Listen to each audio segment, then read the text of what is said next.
The council chamber floated in the darkness of space like a jewel made of metal and light. Inside its vast halls, representatives from 700 different species gathered to witness what they believed would be a simple matter. They had done this many times before, and it always ended the same way. Ambassador Jisoo walked through the massive doors with her head held high. Her black suit was simple compared to the elaborate robes and armor worn by the other species around her. She had been Earth's representative for 3 years now, and she knew how the Council saw humanity. They thought humans were children playing at galactic politics. The Vormathi High Arbiter sat on the highest platform, its body covered in purple tentacles that moved slowly in the artificial atmosphere.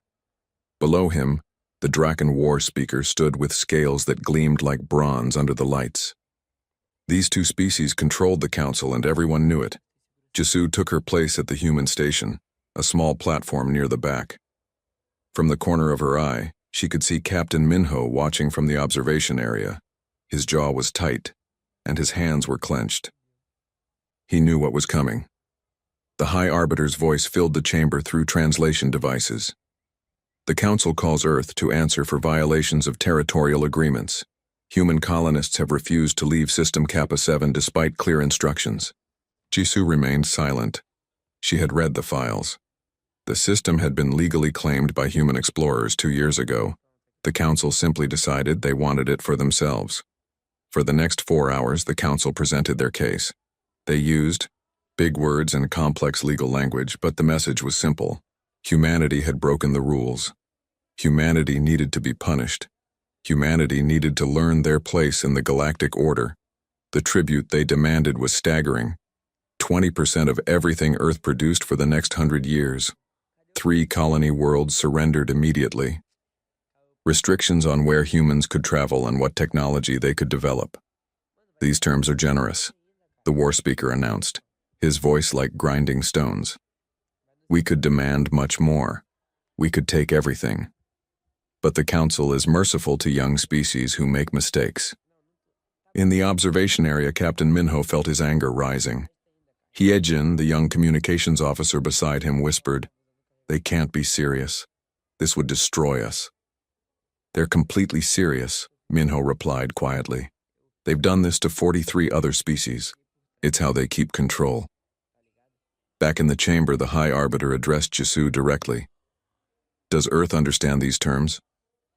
"I understand them perfectly," Jisoo said, her voice calm and clear. "Then you will accept?" "I need 48 hours to consult with my government." The chamber filled with sounds that might have been laughter from various species. The idea that humans thought they had a choice was amusing to them. "Very well," the High Arbiter said, with what sounded like condescension. 48 hours. But understand this, Ambassador. These terms are not negotiable. You will accept them, or we will take what we want by force. That is how the galaxy works. The strong make the rules. The weak follow them. Jisoo bowed slightly and left the chamber. Minho and Hyejin met her outside. "Well?" Minho asked. "It's as bad as we thought," Jisoo replied. "Maybe worse. They're not interested in compromise. This is about showing everyone that humans can be broken like any other species." They walked to the docking bay where the UNS Defiance waited. The ship was humanity's finest, but compared to the massive council vessels around it, it looked like a toy. As they boarded, Hyejin activated her communication console and opened a secure channel to Earth. Within minutes, the tribute demands were transmitted across human space. The reaction was immediate and explosive. Minho stood on the bridge and watched through the view screen as Council warships began moving into position around human territory. There were hundreds of them, each one capable of destroying a human ship with ease. "They're not even hiding it," his first officer said. "They want us to see their strength." "Let them show off," Minho replied. "They think weapons and numbers are all that matter.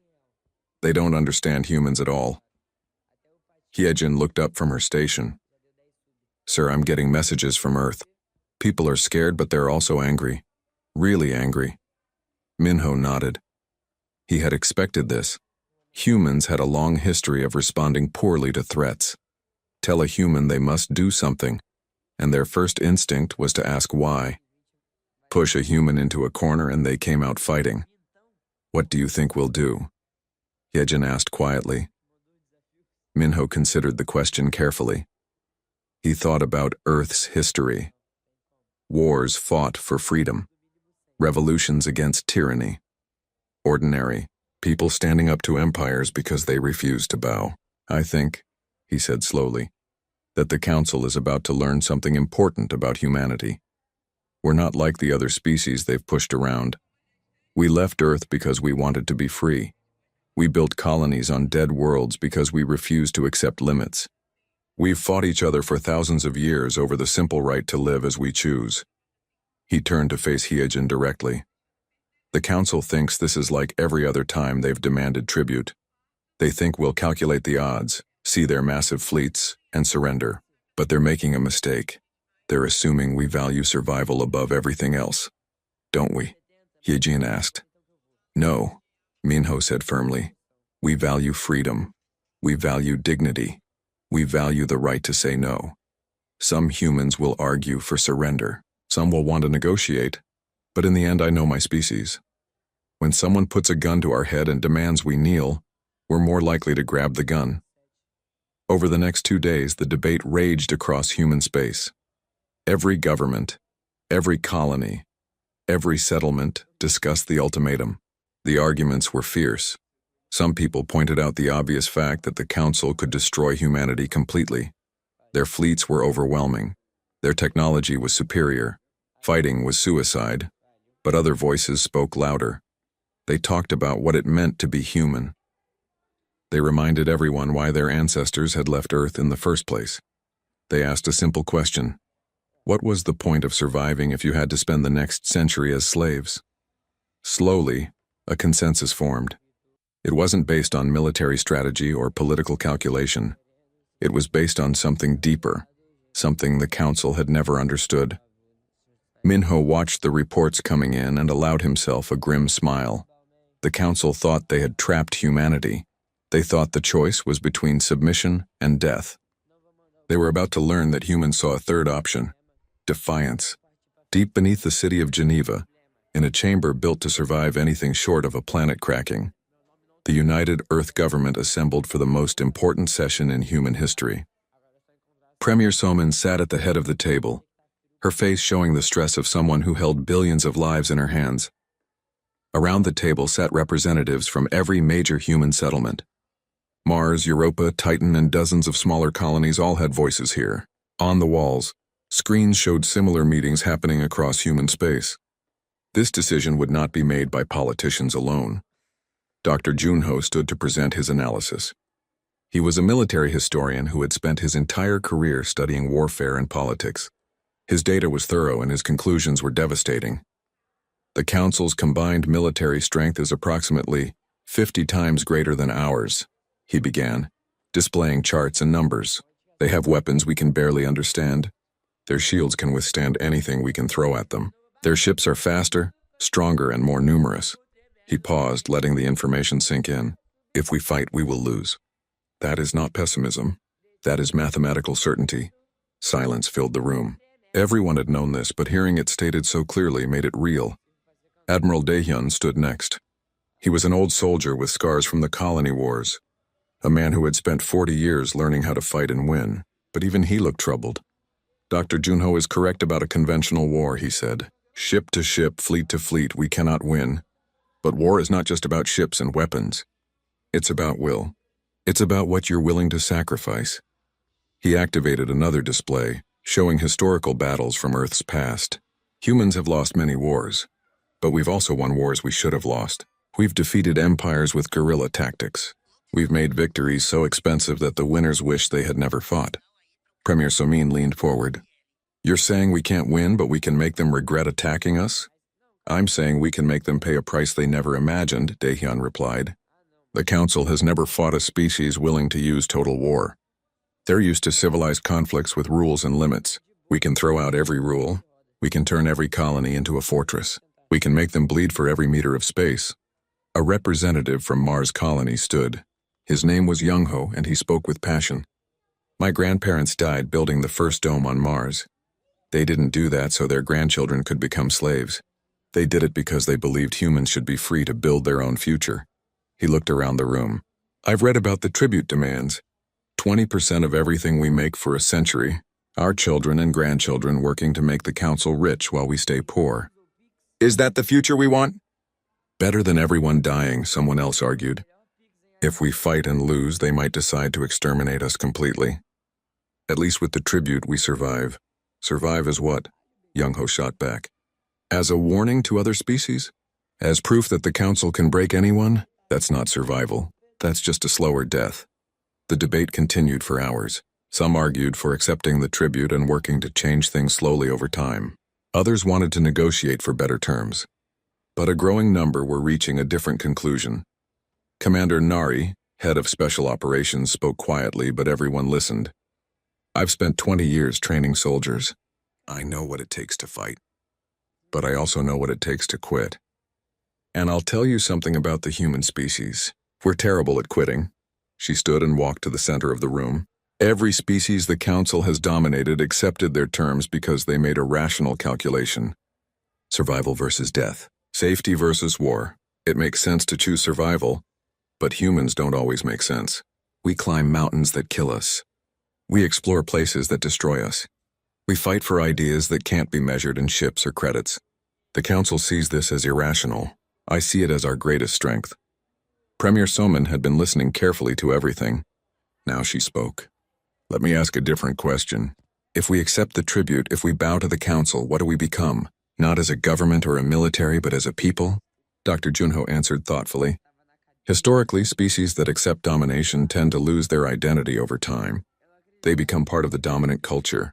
Within a few generations, they forget they were ever independent. So we're not just deciding whether to fight, Soman said.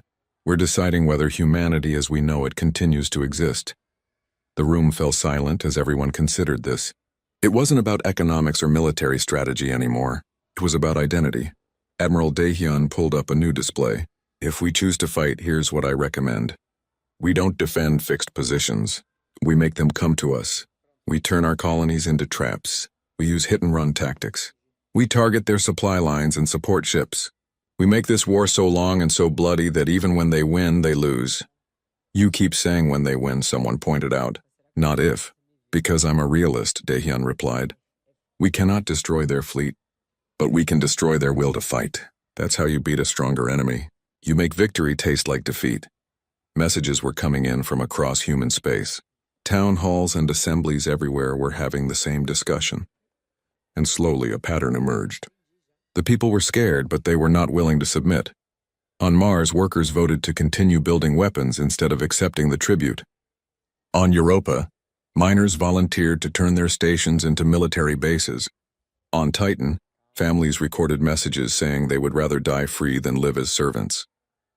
Premier Soman read these messages aloud. Her voice cracked slightly as she read one from a mother of 3 children. I don't want my kids to die, but I also don't want them to grow up believing that might makes right. If we surrender now, what lesson does that teach them? That bullies always win? That freedom isn't worth fighting for? I can't accept that. Ambassador Jisoo had been quiet throughout the meeting. Now Soman asked her directly. You've been dealing with the council for 3 years. You know them better than anyone. What do you recommend? Jisoo stood slowly. The council expects us to be afraid. They expect us to calculate the odds and choose survival. Every species before us has done exactly that. And that's why the council keeps winning.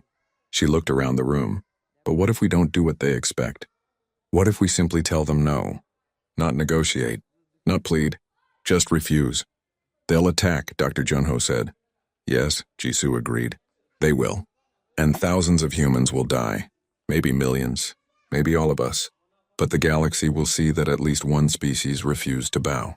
At least one species said that some things are worth dying for. The vote was called. It wasn't even close. Out of 200 representatives, 187 voted to reject the tribute.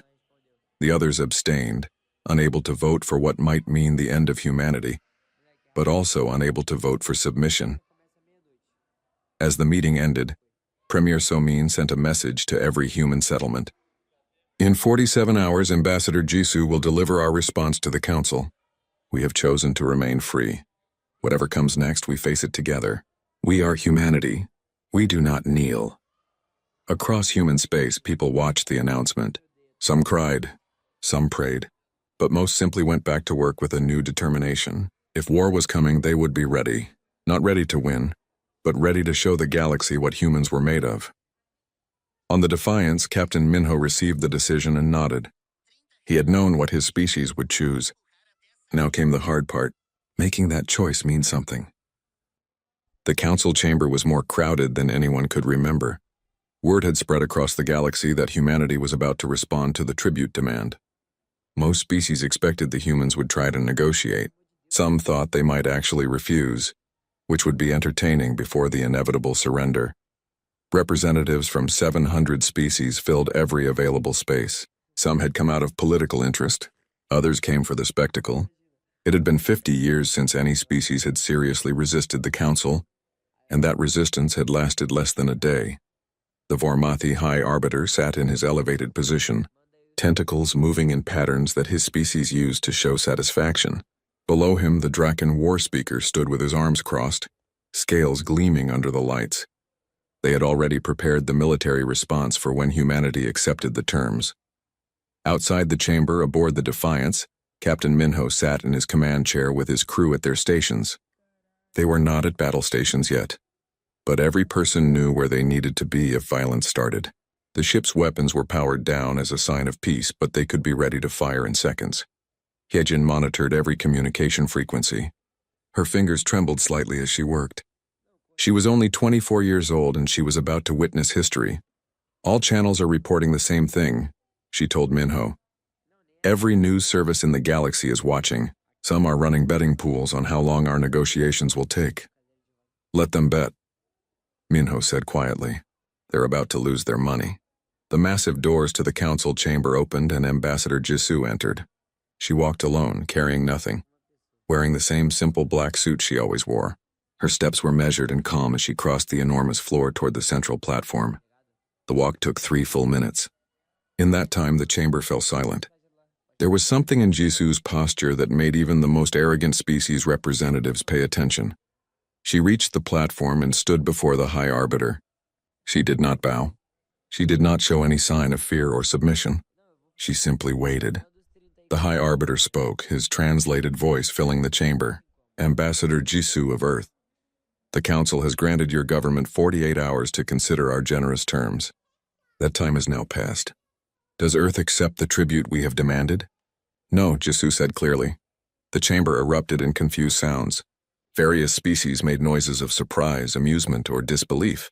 The word had been so simple, so direct, that many thought they had misheard. The High Arbiter's tentacles stopped moving. Perhaps there is a translation error. The Council did not ask if Earth wishes to negotiate.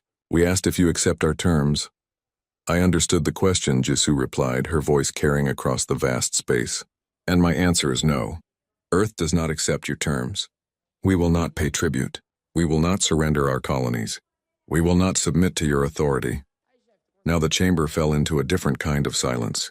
This was not the confusion of moments before. This was shock. In over 3,000 years of Council history, no species had ever responded this way. The Draken War Speaker stepped forward, his voice like rocks grinding together. You seem to misunderstand your situation, human. This is not a negotiation. This is not a discussion between equals. The Council has made a decision. You will comply or you will be destroyed. We understand perfectly, Jisoo said. You believe your strength gives you the right to take what you want. You believe we should submit because you have more ships and bigger weapons. You are accustomed to species calculating the odds and choosing survival over freedom. She paused and looked around the chamber. But humanity makes a different calculation. We have decided that some things matter more than survival. A representative from the Kelthian Empire spoke up. They had paid tribute to the Council for 600 years. This is madness. The Council's fleet can destroy your entire species. You have perhaps 200 warships. They have thousands. This is not courage. This is suicide. Perhaps, Jisoo acknowledged, but it is our choice to make. The Council seems to believe that threatening our existence will force us to comply. They are wrong. Humans have a long history of choosing death over slavery. The High Arbiter's tentacles began moving rapidly, a sign of anger in his species. You speak of choice, but you have none. The Council does not ask. We command. This is how the galaxy works. The strong rule. The weak obey. This has been the natural order for millennia. The natural order, Jisu repeated. You mean the order you have created through threats and violence. You call it civilization, but it is just tyranny with better public relations. The chamber exploded in outrage. Multiple species began shouting at once. How dare this human insult the Council? How dare she call their system tyranny? The war speaker's voice cut through the noise. You are one species against 700. You are primitives with barely functional ships. You have been in space for less than a century. What makes you think you can stand against the combined might of the galactic community? Jisu smiled slightly. You call it the galactic community, but how many of these 700 species are here by choice? How many would leave if they were not afraid of your fleets? How many pay tribute not out of respect but out of fear? She pointed at the Kelthian representative who had spoken earlier. 600 years of tribute. What have you gained? What has submission brought you except the certainty that you will never be free?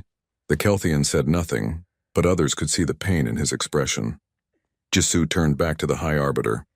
Humanity rejects your demand. We reject your authority. We reject the idea that might makes right. If you wish to destroy us for this, then do so. But we will not cooperate in our own enslavement. The High Arbiter leaned forward. You speak bravely now, Ambassador. But when our fleets arrive at Earth, when your cities burn and your colonies fall, your people will beg for the mercy you are refusing today. You don't understand humans at all, Jisu replied. Threaten us and we unite.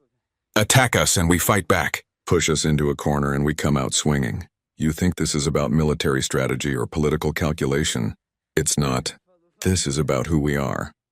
She activated her communication device and a holographic display appeared above her. It showed messages from across human space, thousands of them. Messages from soldiers volunteering to fight, from workers refusing to evacuate, from parents teaching their children why freedom mattered more than safety. These are my people, Jisu said. They are not warriors. Most of them are farmers, engineers, teachers, parents, but every single one of them has voted to stand against you, not because they think we can win, because they think some things are worth losing for, the war speaker growled. Then you have chosen annihilation. The Council will send our fleets. We will crush your military. We will occupy your worlds. We will take everything. And when you finally surrender, the terms will be far worse than what we offer now. If that is what you must do, Jisu said calmly, then do it. But I warn you, humans do not surrender easily. We do not go quietly. If you want to destroy us, you will have to work for it. Every colony, every ship, every human will cost you. We cannot win, but we can make you pay a price you have never imagined. She turned to leave, then stopped and looked back. One more thing. You asked what makes humanity think we can stand against you. The answer is simple. We don't think we can. We just think we should. And sometimes that is enough. Jisu walked out of the chamber in silence. No one spoke. No one moved. The simplicity of her message had shaken them all. Aboard the Defiance, Minho watched Jisu return and allowed himself a moment of pride. His ambassador had just told the most powerful entities in the galaxy to go to hell. Now came the consequences. Hyejin, he said quietly. Send a message to all human forces. 2 words only. Stand ready.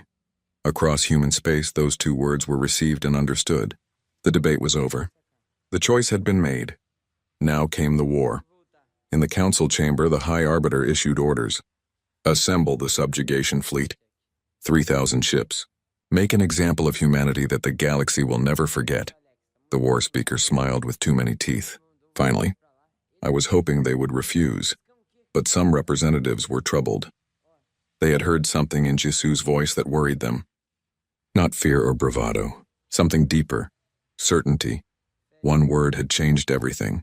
One simple word of defiance, no. The Council's subjugation fleet assembled at the edge of human space like a storm about to break. 3,000 warships from 30 different species, all united under Council command. The Draken provided the heavy warships. The Vormathi contributed their advanced shields. Dozens of other species added their strength to the overwhelming force. At the fleet's center, War Speaker Krath stood on the bridge of his flagship and studied the tactical displays. Human space was small, poorly defended and isolated. This would be the easiest conquest in his long military career. Intelligence reports that human forces are concentrated around their major colonies, his tactical officer reported.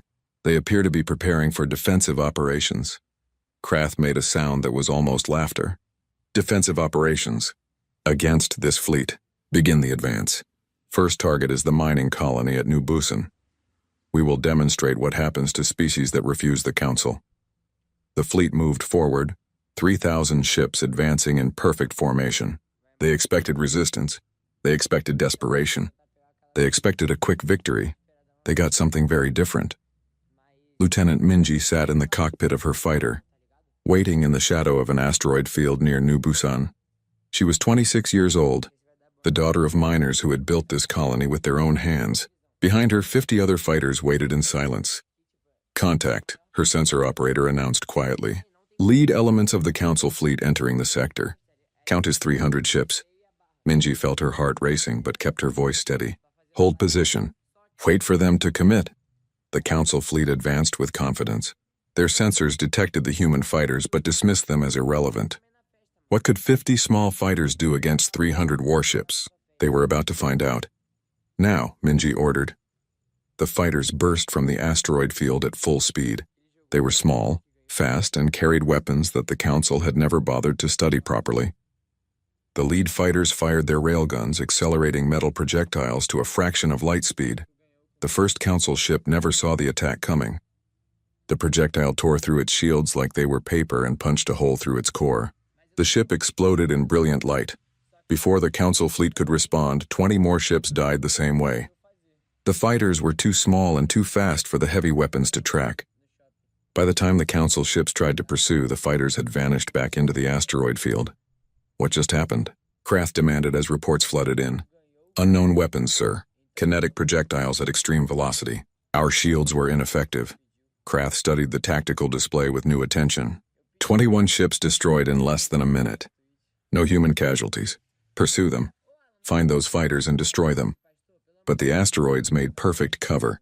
Council ships entered the field and found themselves hunted instead of hunting. Fighters would appear, fire, and vanish before return fire could be aimed. Mines hidden among the rocks detonated as heavy warships passed. The asteroid field itself became a weapon. After 2 hours, the council forces withdrew, having lost 80 ships. They had destroyed exactly 3 human fighters. Similar stories played out across human space. At every colony, every settlement, every defensive position, humans refused to fight the way the council expected. They didn't line up ship to ship. They didn't try to match the council's superior firepower. Instead, they used tactics that the civilized council considered dishonorable. Ambushes from nebula clouds. Surprise attacks from behind planets. Mining stations that turned into suicide bombs.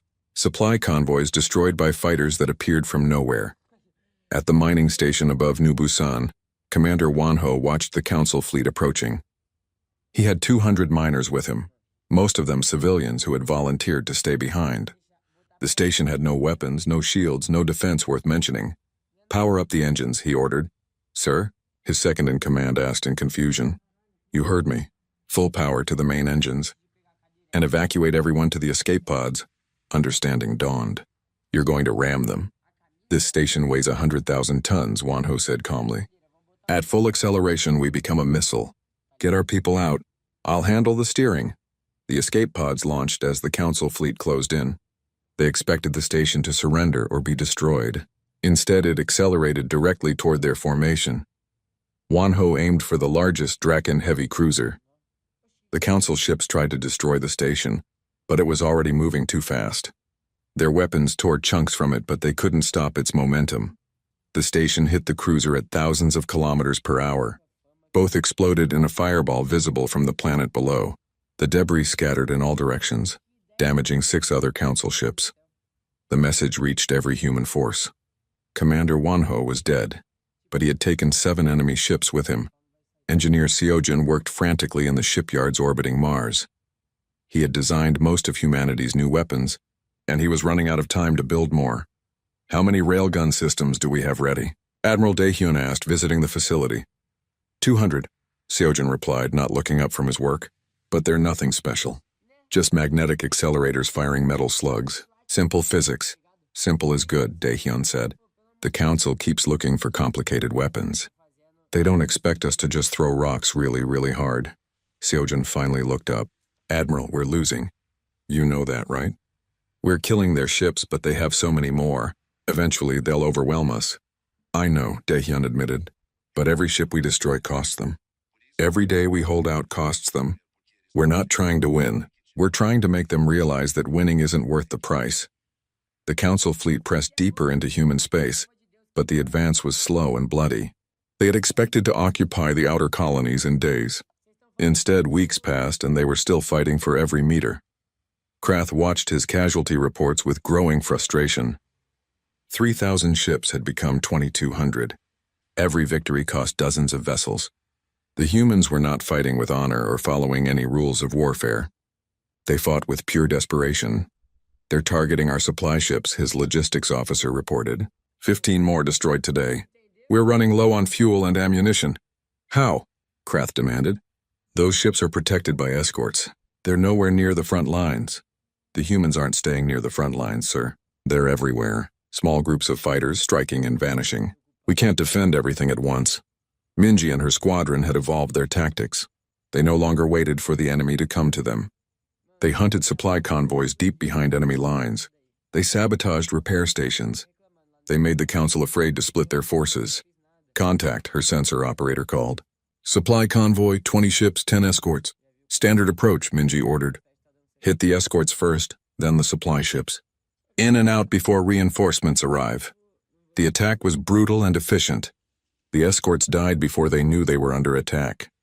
The supply ships, unarmed and defenseless, were destroyed within minutes.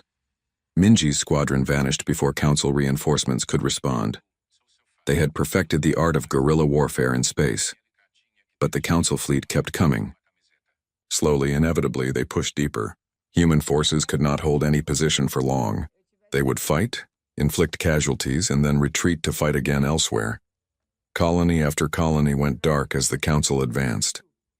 But each colony cost them dearly. Humans refused to be conquered easily. Admiral Daehyun stood in the command center on Mars and watched the tactical display. The Council fleet was heading toward the Sol system now, toward Earth itself. Phase 1 is complete, he announced to his staff. We've bloodied them. We've shown them we can fight. Now comes Phase 2. What's Phase 2? Someone asked. Daehyun smiled grimly. We show them that taking Earth is even more expensive than taking the colonies. Activate the defensive grid, bring every ship we have to Seoul, and send a message to the Kuiper Belt shipyards. It's time to reveal what we've been building. The trap was set. The Council believed they had won. They believed they had broken human resistance. They were about to learn that the real war was just beginning. Minji received orders to fall back to Seoul and felt relief mixed with determination. She had lost half her squadron, but they had destroyed hundreds of enemy ships. Now came the final battle. As she flew toward Earth, she thought about what her father had once told her. Sometimes the only way to win is to make the other side wish they had never fought at all. Humanity was about to teach the Council the true meaning of that lesson. War Speaker Krath stood on the bridge of his flagship and stared at the tactical display showing the Sol system. Earth floated there, blue and beautiful and defenseless. His fleet had been reduced to 1,500 ships, but that was still more than enough to crush the remaining human forces. 3 weeks of fighting, he said to his officers. 3 weeks to travel through space that should have taken 3 days. But we are here now, and humanity's defiance ends today. The fleet had paid a terrible price. Over 1,500 ships destroyed, tens of thousands of soldiers dead, supply lines stretched to breaking. The humans had fought like demons using tactics that civilized species would never consider, but it was over now. The human fleet was scattered and broken. Their colonies were occupied or destroyed. All that remained was Earth itself. Begin the advance, Krath ordered, but proceed carefully. The humans have surprised us before. I do not want to be surprised again. The Council fleet moved into the Sol system and immediately realized something was wrong. The entire system had been transformed into a weapon. Asteroids that should have been in the belt were missing. Then sensors detected them, repositioned along the fleet's approach vector, turned into stationary weapons platforms. Each one bristled with railguns and missiles. Evasive action, Krath ordered, but it was too late. The asteroids opened fire, hundreds of them, each one launching kinetic projectiles at incredible speeds. The Council fleet's shields, designed to stop energy weapons, provided minimal protection against solid metal traveling at relativistic speeds. 50 ships died in the first volley. 100 more were damaged. Return fire, Krath commanded. Destroy those platforms. But destroying an asteroid was not simple. They were huge, irregular, and difficult to target. While the Council fleet focused on the asteroids, other threats emerged. Saturn's rings had been seeded with autonomous drones, thousands of them, cheap and simple, each carrying a single explosive charge. They swarmed the Council fleet like insects, overwhelming point defense systems through sheer numbers. Jupiter's massive gravity well had been turned into a weapon. Human ships, heavily damaged and no longer capable of combat, had been placed in carefully calculated orbits. As the Council fleet passed, these hulks were released, falling toward the enemy with the full force of Jupiter's gravity behind them. Mars was not a colony anymore. It was a fortress. Every factory, every dome, every settlement had been converted to military production. Surface-to-space railguns fired continuously, filling nearby space with deadly projectiles. Admiral Daehyun watched from the command center buried deep beneath Mars. The tactical display showed the Council fleet taking heavy losses, but they were still advancing. There were too many of them. Even with all of humanity's preparations, the numbers did not lie. Time to reveal the final surprise, he said quietly. Activate the Kuiper Belt facilities. Hidden in the darkness beyond Neptune, 6 massive shipyards came online. They had been built in secret over the last 2 years, using automated construction techniques pioneered by human industry. They had been building ships, not advanced ships, not powerful ships, just ships, hundreds of them. Simple frigates, barely more than engines with weapons attached, each one controlled by basic artificial intelligence. No human crews to risk, no complex systems to maintain, just cheap, mass-produced killing machines. They emerged from the Kuiper Belt like a swarm, overwhelming the Council's sensors with sheer numbers. Krath watched his tactical display with growing horror as hundreds of new contacts appeared. Where did these come from? Intelligence said the humans had no major shipyards. They lied, sir, his tactical officer replied unnecessarily. Or we missed them. Either way, we have a problem. The automated frigates attacked with suicidal precision. They did not dodge or maneuver. They simply accelerated toward the nearest Council ship and fired everything they had. Many died without accomplishing anything. But there were so many of them that it did not matter. The Council's technological advantage meant nothing against a swarm. Their superior shields could not protect against hundreds of simultaneous attacks.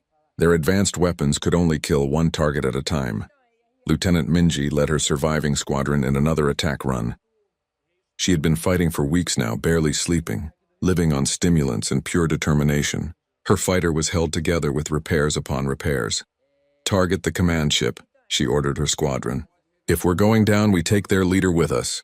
They dove toward Krath's flagship, dodging through a forest of defensive fire. Half her squadron died before they got close, but Minji and 4 others made it through. She armed her final missile, aimed at the flagship's bridge and fired. The missile streaked through space and detonated against the flagship's shields. The shields held but flickered dangerously. 3 more missiles hit the same spot. The shields collapsed. The 5th missile, fired by a pilot named Taehyung who was already dying, struck the bridge directly. The explosion tore through the command center. Krath had just enough time to realize what was happening before fire consumed him. Aboard the Defiance, Captain Minho executed the final phase of humanity's desperate plan. His ship was heavily damaged, engines barely functional, weapons nearly depleted, but he still had one option left. All crew to escape pods, he ordered. We're going to ram their new flagship, his first officer protested. Sir, we can still fight from here. Negative, Minho replied. This ship is dead either way, but we can take one more enemy with us. That's an order. Everyone out except essential navigation. The crew evacuated. Minho sat alone on the bridge with just his navigation officer, Hyejin, who had refused to leave. You should go, he told her gently. No, sir, she replied. Someone needs to help you steer. They aimed the Defiance at the new Council flagship and accelerated. Council ships tried to intercept, but the automated frigates swarmed them, creating chaos. The Defiance was not trying to destroy the flagship. That would be impossible. Instead, Minho had loaded the ship's data cores with something more dangerous than weapons. Information. The ship struck the flagship's hull and magnetic grapples deployed, locking the two vessels together. Then Minho activated the data transmission. Every battle, every sacrifice, every human who had died rather than submit. All of it broadcast across every frequency to every ship in both fleets, to every corner of the galaxy. And with it came a message from Premier Soman herself, recorded days ago in preparation for this moment. "We are humanity," her voice echoed across the void. "We do not yield. We do not break. You came to our home with your fleets and your threats. You believed your numbers would crush us. You were wrong." The footage showed the battle for Sol. It showed human fighters ramming enemy ships when their weapons ran dry. It showed civilians volunteering for suicide missions. It showed children recording farewell messages to families they would never see again. "You can destroy us," Soman continued. "You have the power. But ask yourself what you will have won. We have killed 4,000 of your ships. We have made you bleed for every meter of space. And we will never stop fighting. Never stop resisting. Never stop making you pay." The transmission reached the Council fleet, and suddenly questions began to spread. How many more would die to conquer one species? What was the point of this war? Why were they fighting? More importantly, the transmission reached the galaxy. 700 species watched as humanity fought to the last ship, the last soldier, the last human. They saw the Council's overwhelming might. They saw the terrible price both sides had paid, and they began to question. In the Council chamber, far from the battle, the Vormathi High Arbiter received reports of the carnage at Sol. 4,000 ships lost, twice that many damaged, supply lines broken. "And humanity still fighting. Enough," he said finally. "Order the fleet to withdraw."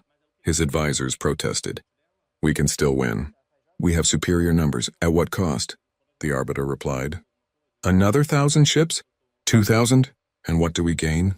A dead species and proof that the Council's power is not absolute. The entire galaxy is watching. If we continue, we show weakness, not strength." The retreat order was issued. The Council fleet pulled back from Sol, leaving behind wreckage and bodies and the proof that humanity could not be easily broken. Aboard what remained of the Defiance, Minho and Hyejin watched the enemy fleet withdraw. They had survived, barely. Around them floated the debris of hundreds of ships, human and Council both. "We won," Hyejin whispered in disbelief. "No," Minho corrected gently. "We didn't win. But we didn't lose either. We survived, and sometimes that's enough." The battle for Sol became known as humanity's finest and most terrible hour. Earth cities were damaged but standing. The colonies were devastated but rebuilding. The human fleet was reduced to scattered survivors. But humanity was still free. 3 months later, Ambassador Jisoo stood before the Council once more. But this time the chamber was different. 40 species, inspired by humanity's defiance, had refused further tribute payments. 5 had openly declared independence.